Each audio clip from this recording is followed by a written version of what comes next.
Yasuke adalah seorang pria asal Afrika, yang diakini berasal dari wilayah Mozambik, Ethiopia, atau Sudan. Meski asal pastinya masih diperdebatkan para sejarawan, ia pertama kali muncul dalam catatan sejarah Jepang pada tahun 1579.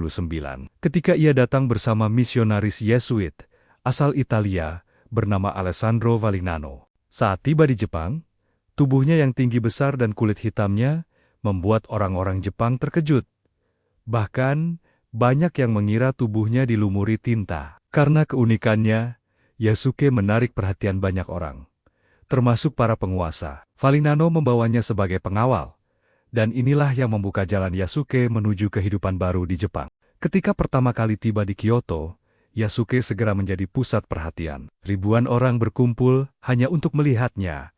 Sampai-sampai kerumunan itu menyebabkan keributan. Shogun pada masa itu, Oda Nobunaga, mendengar tentang sosok asing yang luar biasa ini. Nobunaga, seorang daimyo yang dikenal terbuka terhadap budaya luar, memerintahkan Yasuke untuk dibawa ke hadapannya. Saat melihat sendiri tubuh Yasuke, Nobunaga awalnya juga meragukan warna kulitnya. Untuk memastikan, Nobunaga memerintahkan Yasuke untuk mandi dan menggosok tubuhnya. Setelah yakin bahwa warna kulit itu alami, Nobunaga menjadi semakin tertarik kepadanya. Pertemuan ini menjadi awal dari hubungan yang istimewa. Nobunaga terpesona bukan hanya oleh penampilan Yasuke, tetapi juga oleh kekuatan fisiknya. Ia jauh lebih tinggi daripada kebanyakan orang Jepang saat itu. Bahkan digambarkan memiliki tinggi sekitar 188 cm hingga 190 cm. Jauh melampaui rata-rata tinggi orang Jepang yang hanya sekitar 150 cm. Keperkasaan tubuh dan wibawanya membuat Nobunaga melihat potensi besar dalam dirinya. Yasuke pun kemudian diterima untuk melayani langsung di bawah Nobunaga, sebuah kehormatan yang jarang diberikan kepada orang asing. Sejak saat itu, Yasuke tidak lagi sekadar menjadi pengawal seorang misionaris, melainkan masuk dalam lingkaran elit Jepang. Ia menjadi bagian penting dari pasukan Nobunaga, berbaur dengan para samurai meski latar belakangnya sangat berbeda. Nobunaga bahkan menghadiahinya rumah dan pedang, tanda bahwa Yasuke diakui sebagai seorang samurai sejati. Dari seorang asing yang datang tanpa nama besar, Yasuke berubah menjadi simbol keunikan sekaligus kekuatan dalam sejarah Jepang. Setelah resmi diakui sebagai samurai, Yasuke mulai hidup mengikuti tradisi para satria Jepang. Ia belajar bahasa Jepang agar bisa berkomunikasi lebih lancar dengan tuannya dan riken-riken sesama samurai. Selain itu, ia juga dilatih dalam seni bela diri dan strategi perang. Yasuke diketahui mampu beradaptasi dengan cepat, dan reputasinya sebagai prajurit tangguh semakin berkembang. Nobunaga sangat menghargai kesetiaan dan kemampuan Yasuke, sehingga ia sering ikut serta dalam pertemuan-pertemuan penting bersama sang daimyo. Keberadaan Yasuke di sisi Nobunaga menandai sesuatu yang belum pernah terjadi sebelumnya dalam sejarah Jepang. Ia adalah orang asing pertama yang benar-benar diangkat menjadi samurai, bukan hanya sebagai pengawal atau pekerja bayaran. Hal ini membuatnya mendapat posisi unik di mata masyarakat. Yasuke sering digambarkan mengenakan baju zirah samurai, lengkap, membawa pedang katana, dan berperang bersama pasukan Jepang. Keberaniannya di medan tempur membuatnya semakin dihormati. Pada tahun 1581, Yasuke terlihat ikut serta dalam parade militer besar yang diadakan Nobunaga di Kyoto.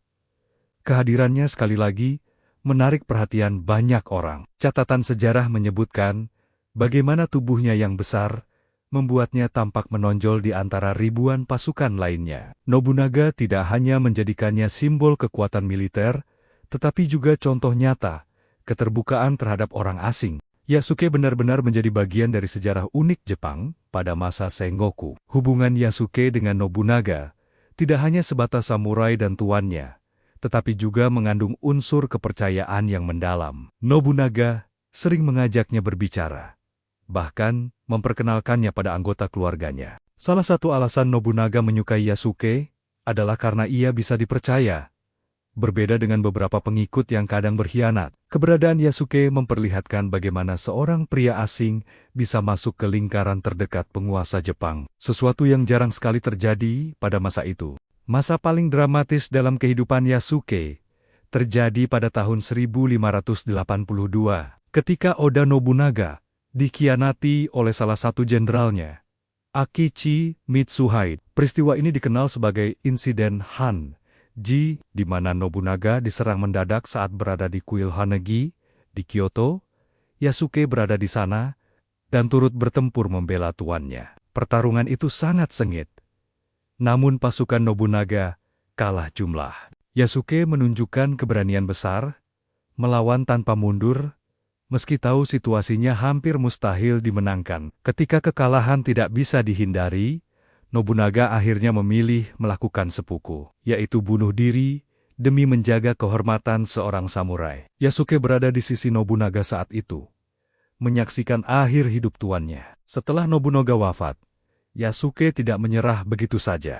Ia berusaha melanjutkan perjuangan dengan bergabung bersama Oda Nobutada, putra Nobunaga, yang juga diserang oleh pasukan Akechi. Yasuke bertempur dengan gagah berani, namun lagi-lagi pasukan mereka kalah. Pada akhirnya, Yasuke ditangkap oleh pasukan Akechi Mitsuhide. Menurut catatan, Akechi tidak membunuh Yasuke. Ia mengatakan bahwa Yasuke hanyalah seorang asing, bukan orang Jepang, sehingga tidak memiliki kehormatan untuk mati sebagai samurai. Dengan alasan itu, Yasuke diserahkan kembali kepada para misionaris Jesuit. Dari sini, catatan mengenai kehidupannya menjadi kabur. Tidak ada sumber sejarah pasti yang menceritakan bagaimana nasib Yasuke setelah peristiwa tragis itu.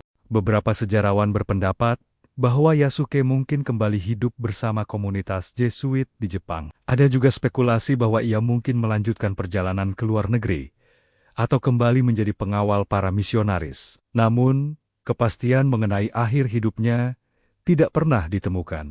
Yang jelas, perannya dalam sejarah Jepang sudah sangat besar, karena ia adalah bukti nyata bagaimana seorang pria dari Afrika bisa menjadi bagian dari kelas samurai pada masa Sengoku. Meski catatan tentang akhir kehidupannya hilang, Yasuke tetap dikenang hingga kini sebagai tokoh bersejarah yang luar biasa. Ia adalah bukti keterhubungan antar budaya pada abad ke-16, ketika dunia mulai terhubung lewat perdagangan, agama, dan penjelajahan. Keberadaannya di Jepang menjadi contoh bagaimana seorang asing bisa diterima di dalam sistem yang begitu ketat seperti samurai. Kisahnya membuktikan bahwa kesetiaan dan keberanian dapat melampaui batas ras dan asal-usul. Di Jepang modern, nama Yasuke sering muncul dalam karya seni, film, novel, dan bahkan anime. Ia digambarkan sebagai sosok pahlawan berkulit hitam yang gagah, seringkali dikaitkan dengan pertempuran sengit bersama Oda Nobunaga. Meski kadang cerita modern menambahkan unsur fiksi,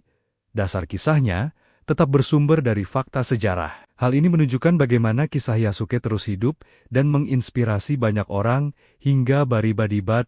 Kemudian, Yasuke juga dianggap sebagai simbol multikulturalisme dalam sejarah Jepang. Pada masa di mana Jepang sangat tertutup dari dunia luar, keberadaan Yasuke yang begitu dihormati menunjukkan adanya pengecualian unik. Sejarawan melihatnya sebagai lambang keterbukaan Nobunaga terhadap dunia, serta bukti bahwa interaksi global sudah terjadi jauh sebelum era modern. Yasuke bukan hanya sosok samurai, tetapi juga jembatan antara dua dunia yang berbeda. Kini, Yasuke sering disebut sebagai samurai hitam pertama dalam sejarah Jepang. Kisah hidupnya yang penuh misteri membuat banyak orang tertarik untuk mempelajari lebih jauh.